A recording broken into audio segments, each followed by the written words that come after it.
오늘 하나님께서 우리에게 주신 말씀은 마가복음 10장 14절로부터 16절 말씀입니다. 마가복음 10장 14절로부터 16절 말씀 봉독하겠습니다. 예수께서 보시고 노하시어 이르시되 어린아이들이 내게 오는 것을 용납하고 금하지 말라. 하나님의 나라가 이런 자의 것이니라. 내가 진실로 너희에게 이르노니 누구든지 하나님의 나라를 어린아이와 같이 받들지 않는 자는 결단코 그곳에 들어가지 못하리라 하시고 그 어린아이들을 안고 그들 위에 안수하시고 축복하시니라. 아멘. 한 번만 다 같이 인사하시겠습니다. 할렐루야. 축복합니다.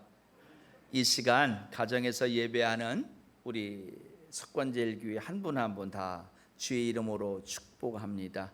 성령님의 붙잡아 주심이 함께 하시는 시간이 될 줄 믿습니다. 여러분, 예배를 하시면서 먼저 이렇게 가슴에다 손을 얹어 보세요. 그러면서 이렇게 한번 해볼까요? 내가 너를 축복한다. 여러분 한번 이렇게 두드려줘 보세요.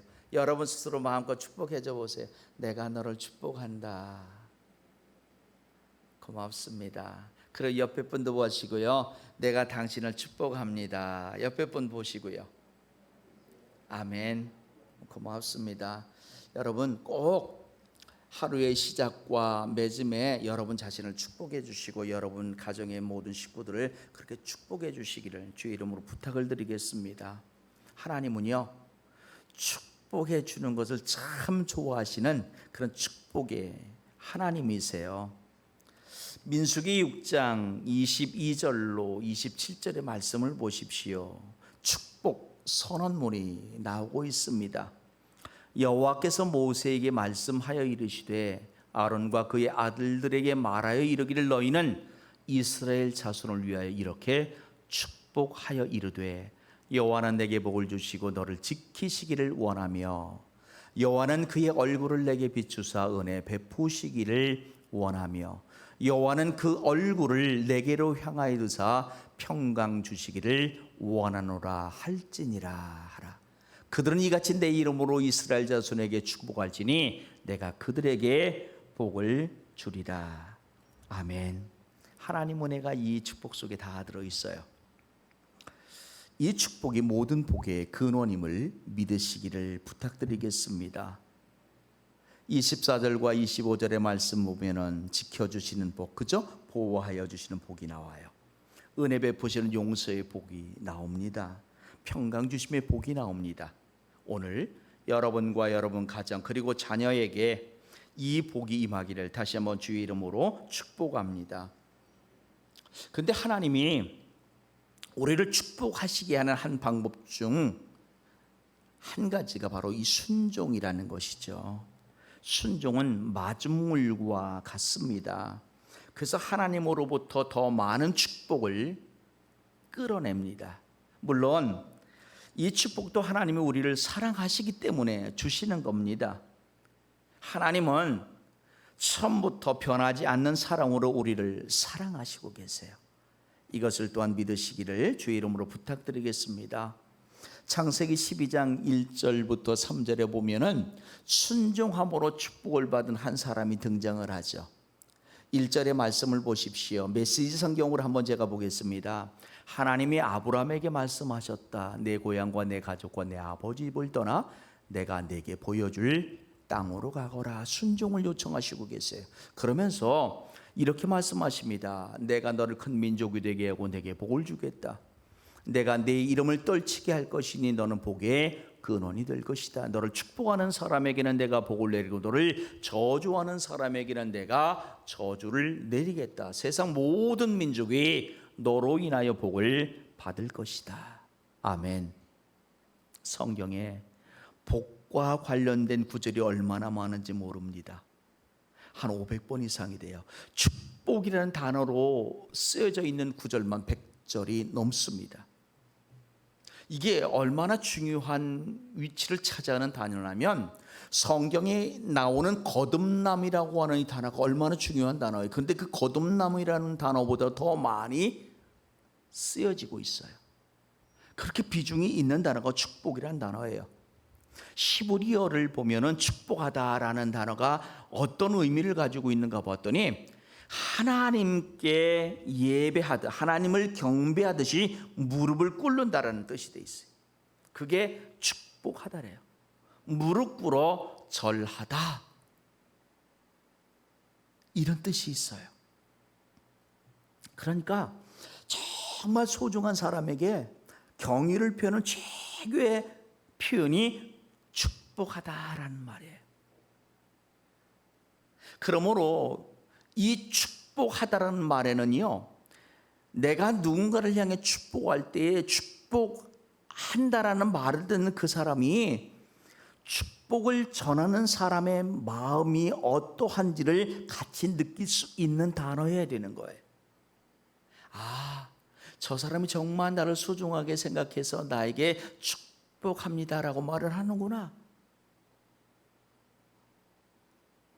이게 축복한다라는 단어예요. 하나님이 우리를 그렇게 축복하시는 거예요. 우리 또한 누군가를 그렇게 축복해야만 하는 거예요. 그래서 축복합니다라고 할 때 그 소리를 듣는 사람은 자신의 존재의 가치를 다시 인식하게 되는 거죠. 자기 존재의 중요성을 깨닫게 되고 힘을 얻게 되는 것이, 그게 축복의 힘입니다. 에드윈 H. 스튜어트라고 하는 분이 이런 말을 해요. 당신이 입을 열 때마다 당신의 마음도 따라 나가서 그 말을 따라 오르락 내리락 한다는 것을 기억하라. 말은 언어예요. 축복은 말이에요. 그래서 말에는 생명력이 있어요. 어떤 말을 하느냐에 따라 사람을 살리기도 하고 죽이기도 해요. 높여주기도 하고 끌어내리기도 해요. 힘을 얻게도 하고 좌절하게도 하는 것이에요. 오늘 예배하는 저와 여러분의 입을 통해서 나가는 말은 살리는 말이기를, 높여주는 말이기를, 세워주는 말이기를, 힘을 주는 말이기를 기도드리겠습니다. 오늘 이제 이 축복에 대해서 그 세 번째 시간을 갖습니다.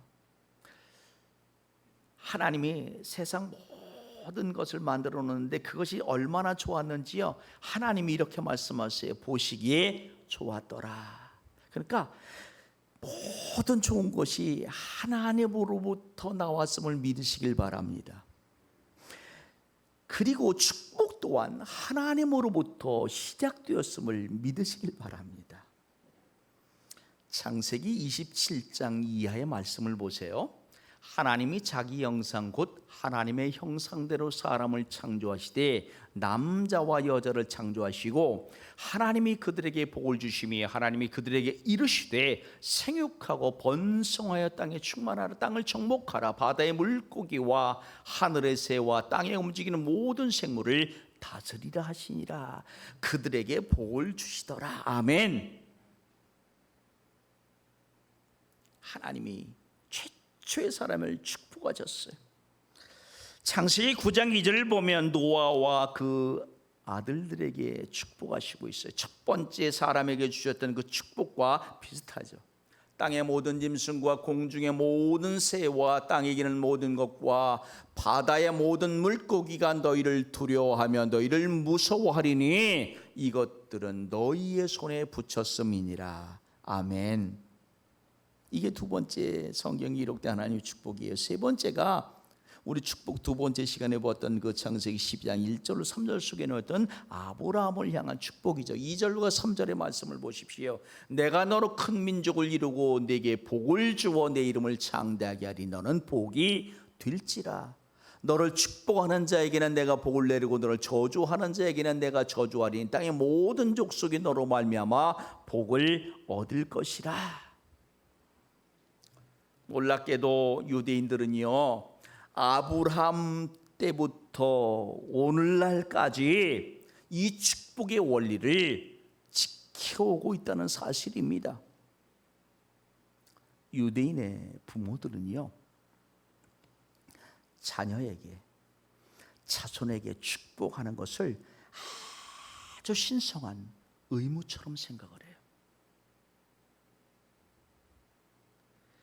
예배하며 랍비들이 어린아이들을 축복하는 것 또한 그렇게 신성한 의무처럼 생각하고 있어요. 그래서 예배에서 중요한 한 부분이 있는데, 그것이 아브라함과 이삭과 야곱의 하나님 이름으로 자녀들을 축복하고 어린아이들을 축복하는 그것이 예배의 가장 중요한 부분 중 하나로 자리 잡고 있어요. 오늘날도 유대인들의 삶을 보면은요,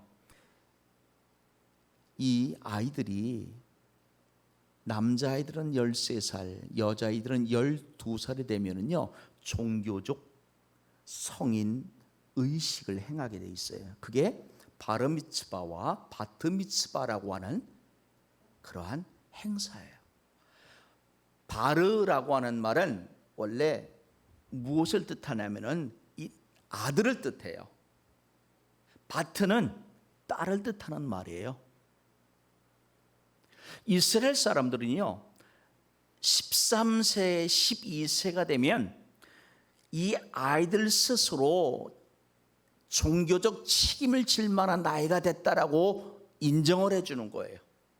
그래, 거기에 따른 책임과 거기에 따른 특권이 있다는 것을 가르쳐주고, 이 아이가 이제 하나님의 자녀로 혼자 설 수 있게 된 나이가 됐습니다 하고 축복해주는 행사예요. 그게 바로 저 바르미츠바와 바트미츠바라는 행사예요. 이 날이 되면은요, 이 생일인데, 이 날이 되면 아버지의 어머니, 할머니, 할아버지가 있으면 할머니, 할아버지가 아이를 놓고 머리에 안수하고 축복을 해줘요.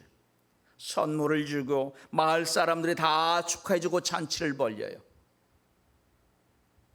그러면서 그렇게 말하죠. 바르미츠바가 되었다, 바트미츠바가 되었다. 무슨 말이에요?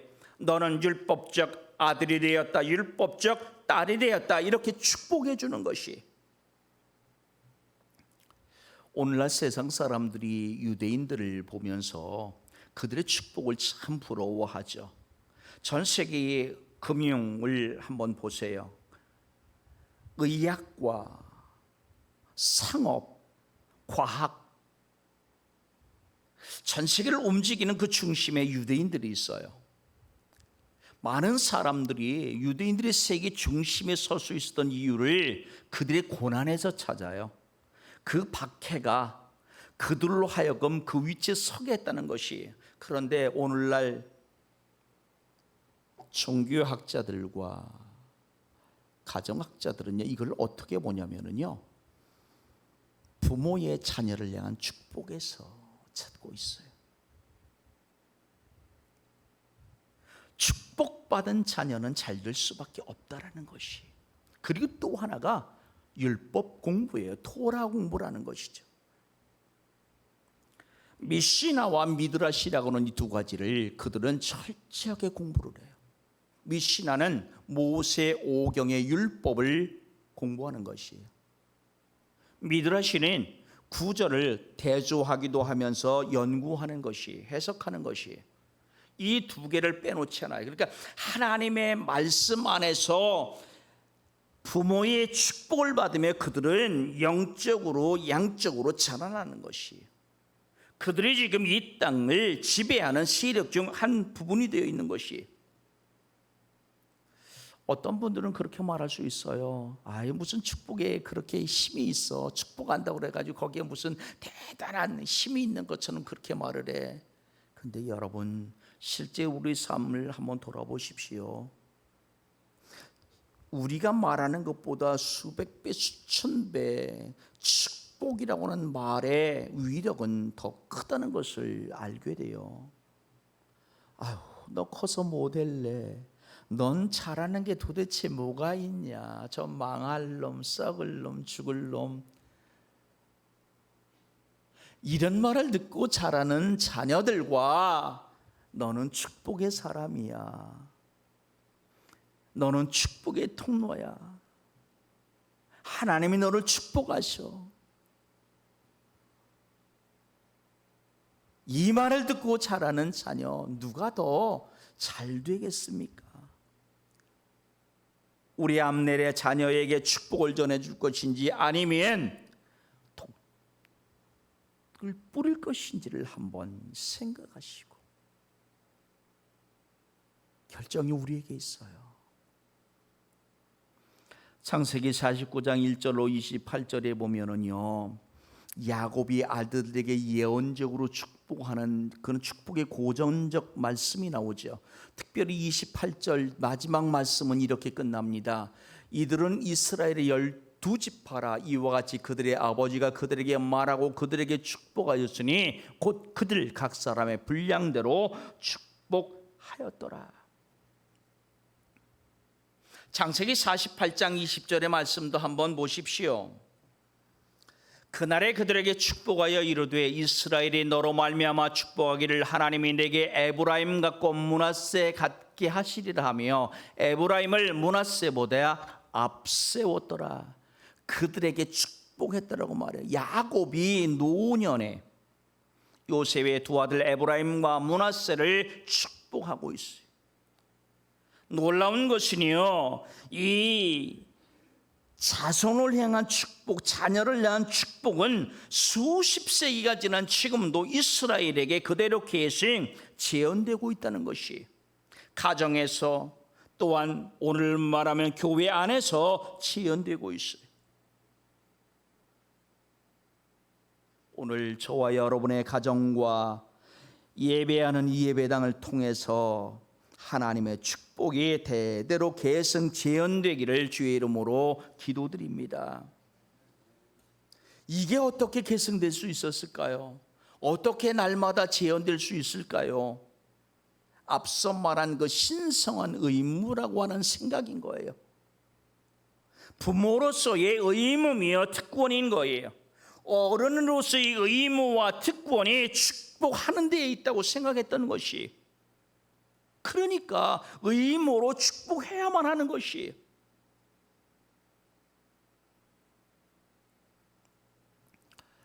여러분, 이것은 구약시대에만 국한된 것이 아니에요.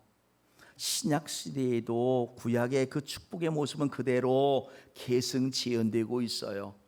대표적인 축복이 예수님을 통한 축복입니다. 예수님은요, 어른부터 아이 할 것 없이 사람들이 좋아하는 것 중 하나가 축복이라는 것을 아시고 계셨어요. 그래서 예수님은 사역을 시작하시는 맨 처음 무엇을 하셨냐 보면은요, 마태복음 5장 1절로 12절에 무엇이 나와 있어요? 팔복이 나와요.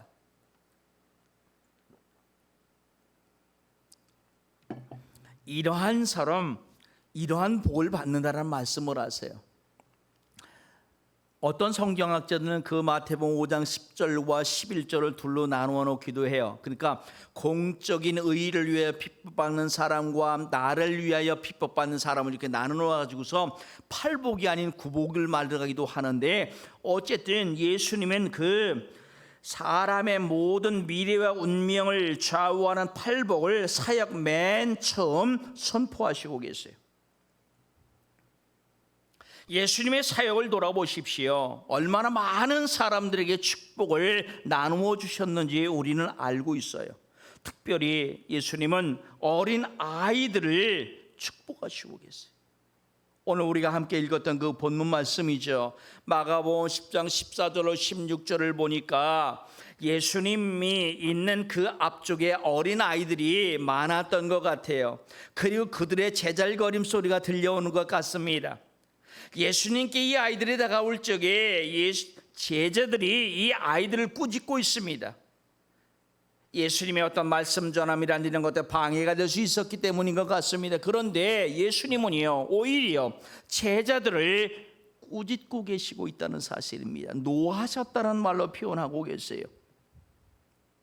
그리고 더 나아가 제자들이 꾸짖은 이 어린아이들을 불러 그들을 안고 그 위에 안수하시고 축복하셨더라. 아멘. 예수님이 어린아이들을 축복하는 이것을 중요하게 여기셨다면 오늘 예수님의 사람인 저와 여러분 또한 어린 아이들을 향한 축복을 당연하게 중요시 해야만 한다는 사실입니다. 예수님이 이 어린아이들을 안고 축복하실 때에 어떤 말씀을 하셨을까요? 성경 어디에도 이들을 안고 안수하시며 축복하셨더라만 나오지 내용은 없어요. 여러분, 돌잔치를 합니다. 부모에게 묻잖아요. 이 아이가 어떤 아이가 됐으면 좋겠어요.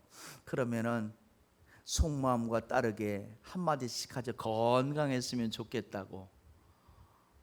그 건강에 다 들어가잖아요. 그죠? 부자도 됐으면 좋겠고, 똑똑했으면 좋겠고, 잘생겼으면 좋겠고, 인기도 있었으면 좋겠고, 장수했으면 좋겠고, 효도도 했으면 좋겠고, 다른 사람들한테 칭찬받았으면 좋겠고. 그만하죠. 여기까지만 해야지 이거 가지고 1시간 할 것 같아요. 예수님이라고 다르지 않으셨을 것 같아요. 그런 마음이셨을 거예요. 여러분, 예수님이 첫 시작을 축복하심으로 시작하셨어요. 사역을. 마지막 사역을 마침 또한 축복하심으로 마치셨다는 사실을 아십니까? 누가복음 24장 50절 이하의 말씀을 보십시오. 예수께서 그들을 데리고 베다니 앞까지 나가서 손을 들어 그들에게 축복하시더니 축복하실 때에 그들을 떠나 하늘로 올려지시니 그들이 그에게 경배하고 큰 기쁨으로 예루살렘에 돌아가 늘 성전에서 하나님을 찬송하니라. 이렇게 말하고 있어요. 베다니아까지 나가 손을 들어 그들에게 축복하시더니, 세상에서 예수님께서 맨 먼저 하신 일과 마지막으로 하신 일이 사람을 축복하신 일이었습니다. 오늘 우리가 그리스도인입니다. 예수님의 사람이라고 말합니다. 오늘 우리가 본받아야 될 분이 누굽니까? 예수님입니다. 예수님이 하신 일이 축복을 하시는 일이었습니다. 그렇다면 저와 여러분이 가장 먼저 본받아야 할 것은 축복하는 자됨입니다. 축복받은 사람만이 축복할 수 있습니다. 축복을 아는 사람만이 축복할 수 있습니다. 오늘 우리가 예수님의 축복을 받았습니다. 우리도 축복하는 사람이 되기를 부탁합니다. 예수님 우리에게 축복을 전해주셨고 이제 우리는 그 축복을 전해야 될 특권을 가지게 된 것입니다. 그러므로 여러분, 축복도 의무입니다. 사명입니다. 축복해 주시는 여러분이기를 기도합니다. 자녀를 향해 축복해 주십시오. 다음 세대를 향해 축복해 주십시오. 여러분들보다 높고 낮음이 상관없습니다. 주위에 있는 모든 일 향해 축복해 주는 사람이 바로 여러분이기를 주의 이름으로 기도합니다.